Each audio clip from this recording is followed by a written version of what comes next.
Baik, pakej rangsangan ekonomi prihatin rakyat atau prihatin yang diumumkan Perdana Menteri Tan Sri Muhyiddin Yassin memperuntukkan RM250 bilion bagi menangani impak pandemik COVID-19.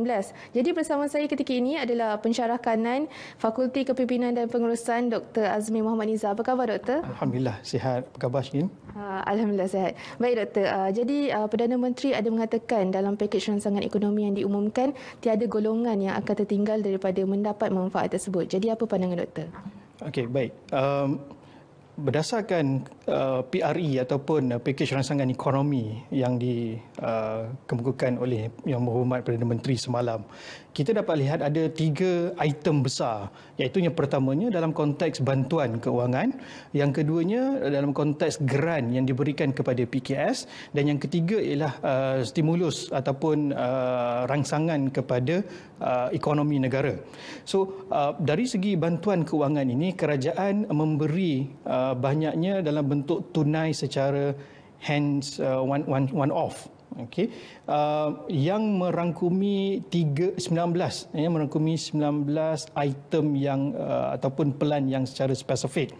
Maka kita dapat lihat daripada mereka yang mempunyai sumber pendapatan dan juga mereka yang tidak mempunyai sumber pendapatan, mereka semua ini tergolong dalam 19 pelan yang telah dikemukakan oleh Perdana Menteri.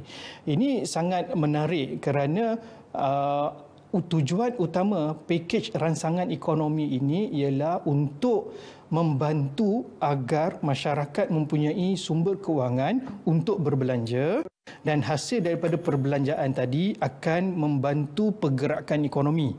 Kita harus melihat dalam konteks pakej rangsangan ekonomi ini bukanlah bajet tahunan. Dia adalah dalam bentuk short term ataupun untuk pelan yang dalam jangka masa yang pendek.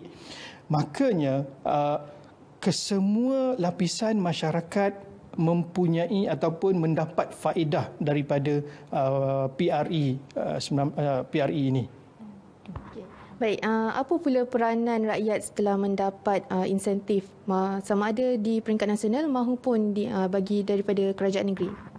Okey, apa yang rakyat perlukan ataupun apa yang rakyat perlu buat ialah daripada wang tunai yang diberikan oleh kerajaan melalui pakej rangsangan ekonomi di peringkat persekutuan, begitu juga dengan sumbangan ataupun pelan yang akan dibuat di peringkat negeri, rakyat yang pertamanya harus terus berbelanja, tetapi berbelanja dalam keadaan yang berhemah, berbelanja dalam keadaan yang barang-barang keperluan sahaja, bukan barang-barang yang diinginkan.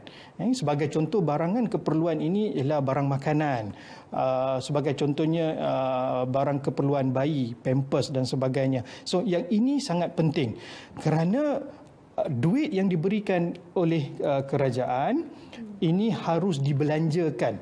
Apabila duit ini dibelanjakan, pergerakan ekonomi itu wujud. Sebagai contoh, kita ambil simple, apabila kita membeli beras, maka beras akan habis di pasaran. Dan bila beras habis di pasaran, maka pembekal beras harus membekalkan beras. Okey, dan mereka perlu mendapatkan bekalan beras. Dan bekalan beras ini harus didapatkan daripada petani. Dan petani pula harus meneruskan kerja mereka dengan menanam dan juga menuai padi.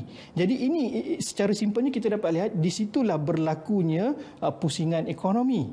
Sama juga dengan kalau kita membeli barang-barang keperluan yang lain. Jadi rakyat harus berbelanja dengan advantage ataupun kelebihan yang diberikan oleh kerajaan melalui sumbangan-sumbangan ataupun melalui penangguhan-penangguhan yang telah diberikan oleh kerajaan dalam membantu rakyat mempunyai sumber pendapatan. Baik, terima kasih Doktor. Terima kasih.